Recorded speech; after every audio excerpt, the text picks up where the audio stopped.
할렐루야. 살아계신 하나님의 음성 듣는 복된 새벽 시간 되시길 간절히 소망합니다. 이번 주 우리는 계속해서 삼손의 이야기를 함께 묵상하고 있습니다. 그런데 삼손의 이야기를 묵상하면서 보면 볼수록 삼손이 참 이상한 사람 같다라는 생각이 들게 됩니다. 부모님 말을 안 듣고요, 여자를 참 좋아합니다. 그리고 수틀림은 사람 죽이고 성격 급하고 다혈질의 성격을 가지고 있음을 보게 됩니다. 오늘 본문에서도 여지없이 삼손의 불완전한 모습이 기록되어 있습니다. 1절을 보면 얼마 후 밀 거둘 때라고 시점에 대해서 말씀합니다. 그 시점은 14장 삼손의 결혼식 후에 밀을 추수할 때가 되었다라는 것입니다. 지난 결혼식에서 삼손은 수수께끼를 내고 그것을 아내가 블레셋 사람들에게 알려준 일로 아내를 두고 화를 내며 떠났습니다. 분명 자신의 결혼식에서 기분 나쁘다고 아내를 버리고 떠나놓고는 1절에 와서 화해하겠다고 염소새끼를 가지고 왔다라고 기록하고 있는 것입니다. 그러자 장인이 들어오지 못하게 막습니다. 왜냐하면 삼손이 아내를 버린 줄 알고 삼손의 친구에게 그 아내를 주었기 때문입니다. 그러면서 장인은 그 딸 말고 다른 딸이 더 아름답다라고 말하면서 그를 아내로 맞아라라고 말합니다. 도대체 당시의 문화가 어땠는지는 잘 모르겠지만 이성적으로 생각해 볼 때 이해가 되지 않는 것은 사실입니다. 결혼잔치 때 딸을 버리고 한 사위를 위해서 다른 딸을 주려고 하는 장인이나 또 버리고 갈 때는 언제고 한참 뒤에 와서는 다시 달라고 하는 삼손이 참 이해가 되지 않습니다. 더 이상한 것은 장인의 첫째 딸을 삼손의 친구에게 주고 다른 딸을 아내로 맞으라는 말에 보인 삼손의 반응입니다. 3절 말씀입니다. 삼손이 그들에게 이르되 이번은 내가 블레셋 사람들을 해할지라도 그들에게 대하여 내게 허물이 없을 것이니라 하고, 장인의 말이 삼손에게는 거절이라고 느꼈는지 난데없이 블레셋 사람들을 해야겠다라고 말하고 있는 것입니다. 그러고는 그 말을 실행에 옮깁니다.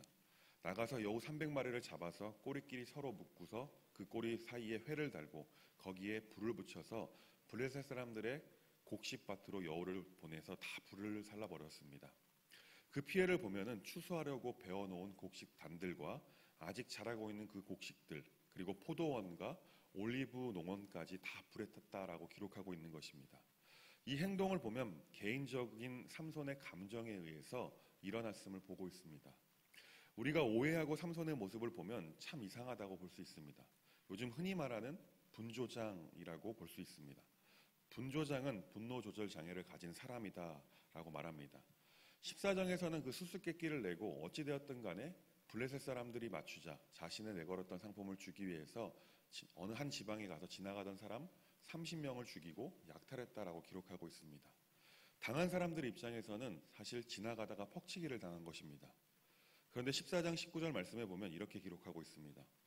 여호와의 영이 삼손에게 갑자기 임하심에 삼손이 아스글론에 내려가서 그곳 사람 30명을 쳐 죽이고 노략하여 수수께끼 푼 자들에게 옷을 주고 심히 노하여 그의 아버지의 집으로 올라갔고 라고 말씀합니다. 인간된 생각, 우리 인간의 도덕성에 비추어 볼 때 이 삼손의 행동, 그리고 오늘 본문에서 블레셋 사람들의 논과 들, 포도원, 그리고 올리브 농원을 불사른 행동은 잘못된 것이다 라고 볼 수 있죠. 그러나 이 모든 것은 여호와의 영이 임함으로 일어나게 된 것입니다. 다시 말해 개인의 감정에 의해서 이루어진 것처럼 보이지만 사실은 이 모든 것은 하나님께서 이스라엘을 구원하시기 위해서 일어난 일이다라는 것이죠. 한 예를 들어 어제 말씀 14장 4절 말씀을 보면 삼손이 블레셋 여인을 아내로 삼기 원하는 장면이 기록되어 있습니다. 그런데 그 이유에 대해서도 말씀하고 있습니다. 14장 4절 말씀을 한번 보겠습니다. 그때 블레셋 사람이 이스라엘을 다스린 까닭에 삼손이 틈을 타서 블레셋 사람을 치려 함이었으나 그의 부모는 이 일이 여호와께로부터 나온 것인 줄을 알지 못하였더라. 무엇이라고 말씀하고 있습니까? 이스라엘을 다스리고 있는 블레셋을 치기 위해서 하나님께로부터 나온 것이다 라고 말씀하고 있는 것입니다.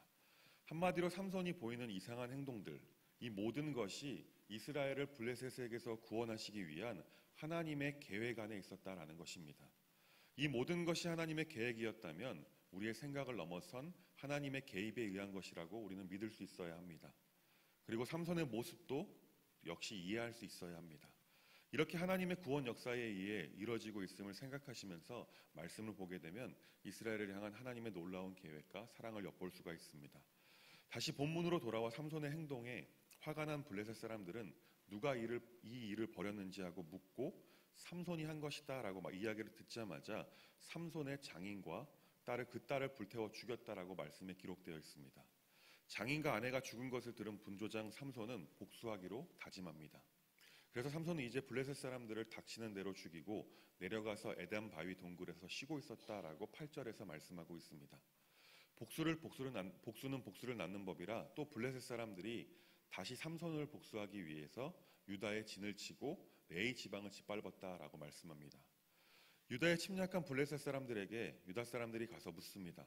무엇 때문에 우리를 치러 왔습니까? 그러자 블레셋 사람들이 삼손을 잡으러 왔다. 삼손을 우리에게 항한다로 갚아주러 왔다라고 이야기하고 있습니다.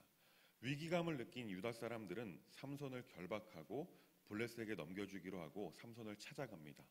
그리고 삼손에게 당신 때문에 우리 민족이 다 죽게 되었다고 왜 우리에게 그렇게 했느냐라고 따지면서 우리가 당신을 블레셋 사람들에게 넘겨주러 왔다라고 이야기합니다.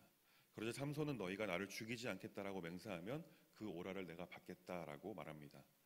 그러자 유다 사람들이 삼손에게 절대로 당신을 죽이지 않겠다고 맹세합니다. 그리고는 그들이 새 밧줄 2개로 그를 묶어다가 바위 동굴에서 데리고 나왔습니다. 삼손이 블레셋 이들을 짓밟고 있었던 레이 땅에 이르자 블레셋 사람들이 나오면서 삼손에게 소리를 지르기 시작합니다. 삼손을 죽이겠다고 블레셋 사람들이 우레와 같은 소리를 치면서 삼손에게 지금 다가오고 있는 것입니다. 이때 이스라엘의 하나님, 삼손을 들어 사용하시는 하나님의 능력이 나타나기 시작합니다. 14절 말씀입니다. 삼손이 레이의 이름에 블레셋 사람들이 그에게로 마주 나아가며 소리 지를 때 여호와의 영이 삼손에게 갑자기 임하시매 그의 팔 위에 밧줄이 불탄 삼과 같이 그의 결박되었던 손에서 떨어진지라. 아멘. 하나님의 영이 갑자기 삼손에게 임했다라고 말씀하고 있습니다. 하나님의 영이 임하자 삼손을 메고 있던 새 밧줄이 불에 탄 것 같이 결박되었던 그것이 순식간에 풀어졌다고 기록하고 있는 것입니다. 결박이 풀린 삼손은 주위를 둘러보다가 당나귀의 턱뼈 하나를 발견하고는 그것을 손에 짚고 블레셋 사람들을 1000명이나 죽였다라고 말합니다. 그리고 그는 이렇게 외칩니다. 나귀 턱뼈 하나로 주걱 무더기를 쌓았다. 나귀 턱뼈 하나로 1000명이나 쳐 죽였다라고 말하고 있습니다. 그리고 그렇게 외치고는 나귀 턱뼈를 버리고는 그곳을 턱뼈의 산이라고 뜻을 가진 라맛 레이라라고 불렀다고 기록하고 있습니다. 이어서 18절 말씀을 보겠습니다. 삼손이 심히 목이 말라 여호와께 부르짖어 이르되 주께서 종의 손을 통하여 이 큰 구원을 베푸셨사오나 내가 이제 목말라 죽어서 할례 받지 못한 자들의 손에 떨어지겠나이다 하니 여기에서 삼손의 신앙을 우리가 엿볼 수가 있습니다. 삼손이 블레셋과의 전쟁, 나귀 턱뼈로 블레셋 사람을 1000명이나 죽인 것을 두고 자신이 한 것이 아니다. 하나님께서 허락하셔서 큰 구원을 베풀었다라고 지금 선포하고 있는 것입니다. 그러면서 삼손은 하나님 내가 목말라서 이제 더 이상 싸울 수 없습니다. 이제 내가 할례 받지 못한 자들의 손에 붙잡혀 죽어야 하겠습니까? 그래서 할례 받지 못한 이방인들 앞에서 하나님의 영광이 가려져야 하겠습니까? 라고 하나님의 도우심을 구하고 있음을 보게 됩니다. 그 삼손의 부르짖음에 하나님께서는 레이에 있는 한 우묵한 곳을 터지게 하셔서 그곳에서 물이 솟아나게 하셨습니다. 삼손이 그 물을 마시고는 회복되어서 기운을 차리고 그곳의 이름을 에낙고레라고 불렀다라고 말씀합니다. 그리고 마지막 20절 말씀을 보면 삼손은 블레셋 사람들이 다스리던 시대에 20년 동안 이스라엘의 사사로 있었다라고 오늘 말씀을 기록하고 있습니다. 사랑하는 법한의 교회 여러분, 오늘 본문 말씀을 통해서 하나님께서 우리에게 교훈하시는 것이 있습니다. 그것은 바로 이스라엘의 진정한 사사, 진정한 지도자는 하나님 한 분뿐이라는 것입니다. 삼손처럼 우리가 인간적으로 볼 때 이상한 사람이 없습니다. 그런데 분노 조절 장애에 마치 사이코패스 같은 모습도 보입니다. 그리고 소시오패스 같은 모습도 보이는 것을 봅니다. 그러나 그렇게 부족한 삼손이지만 이상한 삼손이지만 하나님의 영이 임하자 하나님의 영에 감동되자 이스라엘을 구하는 사사로 서 있게 되었다라는 것이죠. 이 모든 것이 삼손이 한 것이 아니라 하나님께서 하셨다라는 것입니다. 하나님은 이스라엘의 진정한 사사, 진정한 지도자이시면서 우리의 삶을 이끄시는 우리의 진정한 지도자이심을 믿으시기 바랍니다. 하나님께서는 하나님의 영을 우리 가운데 이미 부어주셨습니다. 우리 안에 계시는 하나님의 영인 성령을 통해 이 시대에 쓰임받는 복된 삶을 사는 법한의 교우님들 되시길 간절히 소망합니다. 기도하겠습니다. 이스라엘의 진정한 사사, 이스라엘 진정한 지도자이신 하나님, 오늘 말씀을 통해 부족한 사람, 어찌 보면 이상해 보이는 삼손을 통하여 구원 역사를 이루신 하나님을 보게 됩니다. 연약한 우리의 삶 가운데 찾아오셔서 하나님의 영으로 감동되게 하옵소서. 그리하여 이 시대에 하나님의 구원 역사에 쓰임받는 우리 모두가 될 수 있도록 인도하여 주옵소서. 예수님의 이름으로 간절히 기도합니다. 아멘.